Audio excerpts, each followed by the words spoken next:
हमारा ईपीएस 95 आंदोलन। धन्यवाद सबको। सर्वेषां मंगलम भवतु।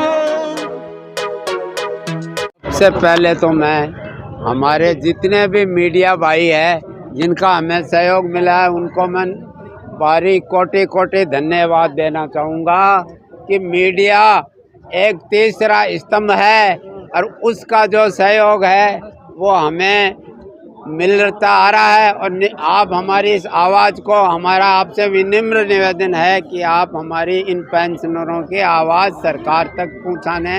आप हमारे बहुत बड़े हमदर्द हैं हमारी, इसलिए मैं आपको धन्यवाद देना चाहूँ। साथियों, ये हमारा जो एजुकेशन है मांग भी बताऊंगा सबको। हमारी मांग ये है, कुछ मांग नहीं है हमारी मांग नहीं है, ये सरकार की नैतिक जिम्मेदारी है, उसको हम सरकार को चेताते हैं। हमारी मांग नहीं है। हमने कंट्रीब्यूशन कटाया, हमने हमारी सर्विस पीरियड में तमाम जो है हमारे पेंशनर हैं इन्हें अपना अंशदान कटाया और वो अंशदान सरकार के ईपीएफओ के खाते में 20-20 लाख रुपए इन सब के जमा है। और आज इनको पेंशन दी जा रही है 1000 से लेकर 3000 रुपये, जो एक इनके साथ कूर मजाक है। मित्रों, हमारी मांग नहीं है, यह इनका सरकार का दायित्व बनता है कि हमारा जो पैसा, जो हमारा कंट्रीब्यूशन काटा, उसका ब्याज का पैसा हमें दिया जाए, उसका पैसा हमें दिया जाए। हमारी मांग है कि 2013 में कोश्यारी कमेटी सरकार ने बिठाई और सरकार ने कहा इनको कितनी पेंशन दी जाए कि एक बूढ़ा और एक उसके पत्नी का जीवन निर्वाह हो सके। तो उसके अंदर कोश्यारी कमेटी ने रिपोर्ट दी कि इनको 3000 प्लस डीए यानी महंगाई दी जाए।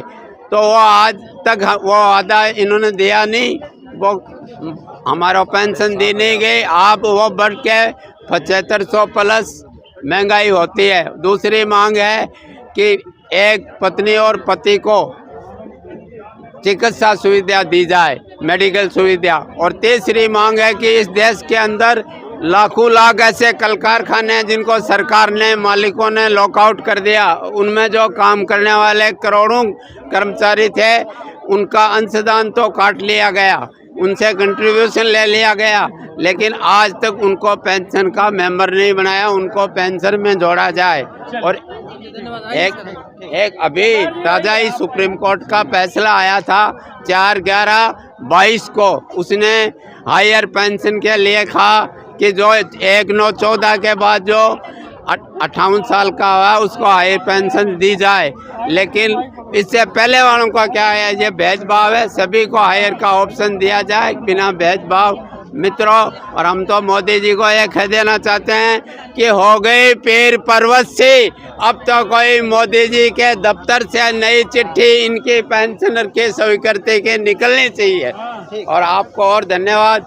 और ये आज हमारा आंदोलन नहीं है, हमने करीबन 10 साल से इस आंदोलन को लड़ रहे हैं। जनवादी, जितने भी जनवादी तरीके हैं, सरकार की चेयरपर्सन सोनिया गांधी ने बर्बाद कर दिया। ईपीएस 95 के माध्यम से मैंने कई बार चिट्ठियां दी और वो ऐसे हमारे सांसद निकले कि वो चिट्ठी का जवाब तक नहीं देना चाहते हैं। हम उनसे क्या उम्मीद करें?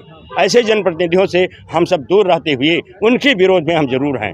हम किसी पार्टी से नहीं जुड़े हैं, लेकिन उन्होंने हमारे लिए कुछ किया नहीं है। हमारे बीच में हमारे रायबरेली में ITI के अशोक शुक्ला जी हैं, जनार्दन त्रिपाठी जी हैं, जो सब ये सब लड़ाई लड़ते रहे। आज भी करीब 58 साल सेवानिवृत्ति का उम्र था ITI में, जिसको मोदी जी ने 60 साल के कर दिया। अगर किया ना होता तो हम कैसे उनकी बात करते, जो सामने है हमारे। और आज उसके कारण हज़ारों लोग आज भी रोजी रोटी पा रहे हैं। अभी 5वां वेतनमान नहीं मिला है ITI रायबरेली में। लोग, मुझको तो 2260 रुपये मिलता है। घर चल जाता है अब कैसे चलेगा आप सोचिए। इतने में तो बड़े बड़े लोगों के एक बोतल पानी नहीं होते पीने के। बड़े बड़े लोगों के जो CMD पानी पीते हैं, खनिज वाला पानी पीते हैं, वो 10-10 हज़ार रुपये बोतल के पानी पीते हैं। सेलिब्रिटी जो होते हैं, बड़े बड़े नेता होते हैं, तो हमारा खर्चा कैसे चलेगा? आकलन कीजिए। सबको तो बांट रहे हैं, आपको आपसे क्यों नहीं दे रहे? आपको अरे हमने तो योगदान दिया, योगदान देने के बाद भी नहीं दे रहे हैं। जरूर इसमें कोई न कोई राज है। या तो या तो बीच के कहीं गड़बड़ी आ रही है 2-3 विभाग से जुड़ा हुआ, श्रम मंत्रालय से, वित्त मंत्रालय से, इस कारण, वरना हमारे राउत साहब की जो लड़ाई चल रही है बहुत ही संवैधानिक ढंग से हम लड़ रहे हैं और निश्चित रूप से संविधान के साथ हम सफल भी। वालों का यहाँ दिन है धरना प्रदर्शन का और यहाँ बैठने नहीं दिया गया, तो इनके सपोर्ट में हम सब आए हैं और बड़ी उम्मीद से आए हैं। हम धैर्य से अपनी लड़ाई लड़ रहे हैं। हम सीनियर सिटीजन हैं, हमसे सरकार के नियमों की अवहेलना कहीं नहीं होनी है। नियमानुकूल हम ये चाहते हैं कि जो लोग खाने दाने दाने को मोहताज हैं, 1000 पेंशन पा रहे हैं, बड़ी मुश्किल से अपना जीवन यापन कर रहे हैं, उनके लिए सरकार को सोचे। और मोदी जी सरकार से उम्मीद भी है हमारी। हम 80 लाख लोग ज़रूर हैं EPS 95 के, लेकिन हम 18 करोड़ लोगों का प्रतिनिधित्व कर रहे हैं आज की तारीख में। अभी मोदी जी ने परसों नरसों लोकसभा में इस बात को कहा है कि EPFO के 18 करोड़ खाते खुल गए हैं, तो निश्चित रूप से हमारी लड़ाई का प्रभाव उनके लिए है। और 18 करोड़ का मतलब ये होता है कि 18 चौके 72, हम दो हमारे दो, 140 करोड़ में से 72 करोड़ आधी आबादी की लड़ाई हरिश्चंद्र त्रिपाठी के माध्यम से मैं कहता हूं कि हमारा संगठन राउत जी के नेतृत्व में लड़ रहा है, बखूबी लड़ रहा है। और हमको जैसा नेतृत्व हमारा कहेगा, राउत साहब कहेंगे या रजावत साहब कहेंगे, उस तरह हम अपने आप को आंदोलन करते रहेंगे, लेकिन हम नियमों के खिलाफ नहीं जाएंगे।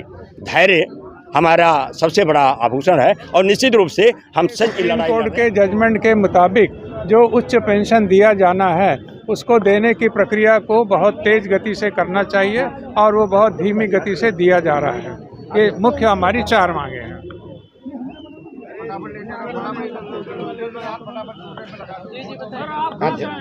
मैं बस्तर से आया हूँ, बैलाडीला छत्तीसगढ़ से। हम पेंशन चाहते हैं, बढ़ा हुआ पेंशन चाहते हैं, सरकार का कोर्ट के द्वारा दिया हुआ आदेश का पालन चाहते हैं और सरकार से सिर्फ एक ही अपेक्षा करते हैं कि कथनी और करनी में अंतर न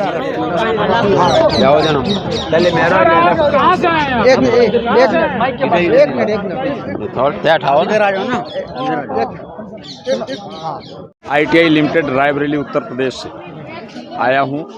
यहाँ पर हमारे जो कमांडर अशोक राउत जी हैं, उनके नेतृत्व में हम पेंशनधारियों का एक बड़ा सा प्रदर्शन हम आज कई वर्षों से करते बुल्ढाना में चले आ रहे हैं। उस श्रृंखला को सरकार अनसुनी करती है, उस कार्य को हम इनके साथ अशोक राउत जी के साथ मिल करके आगे बढ़ाने के लिए जंतर मंतर पर उपस्थिति आए हैं। लेकिन यहाँ भी सरकार का रवैया हम पेंशनरों के साथ में इतना घातक हुआ है कि जो निर्णय देने की इच्छा में नहीं है, ऐसा लगता है कुछ। लेकिन मैं प्रधानमंत्री जी से या किसी से इतना अनुरोध नहीं कर पाऊंगा, इसलिए कि जब वो मेरी बातों को सुनने के लिए ही तैयार नहीं है, तो वो आगे क्या दिशा निर्देश देंगे अपने सहकर्मियों को कि हम लोगों की बातों को सुने और समझें। हमारी मांगे 4 हैं, जो 7,500 प्लस DA, हम परिवार को, पति पत्नी को मेडिकल की सुविधा, इस तरीके की सुविधाओं के लिए अगर हमें दर दर भटकना होगा तो इन पेंशनर भाइयों का हम लोगों के साथ जुड़ के रहना, एक एक करके कम हो जाना, ये प्रतिदिन के नियम में आज है। इस तरीके के क्रियाकलापों को प्रधानमंत्री जी को देखना चाहिए कि ये बुजुर्ग आपके पास आज नहीं, कई बार प्रयास किए मिलने को और मिले भी आप, तो उनकी बातों को सुने हैं और सुन कर के अनसुना आप तो नहीं कर रहे हैं, हम यहाँ नहीं कहेंगे, लेकिन जो बीच के कैडर्स हमारे हैं, आपके इमीडिएटर बने हुए हैं, वो ज़रूर इस बात को नकार रहे हैं कि हम आपके पास तक ना जा पाएँ। जिस तरीके से आज 2 दिन से हम पेंशनरों के साथ में यहाँ घटना घट रही है कि जंतर मंतर पे मुझे परमिशन नहीं दी जा रही अशोक राउत जी के साथ में अंदर जाने के लिए, यह एक विडंबना है हमारे इस सरकार की। जबकि मैं पिछले सरकारों से इतना ज़्यादा दुखी था कि हमारे इन क्रियाकलापों को वो नहीं देख सक रहे थे, इसलिए एक विकल्प के रूप में हम पेंशनरों ने ये सरकार चुनी और चाहते हैं कि हमारी ये मांगें ये सरकार हमारी पूरी करे। बस मैं इतनी ही बात कह के अपनी बात को समाप्त करता हूँ।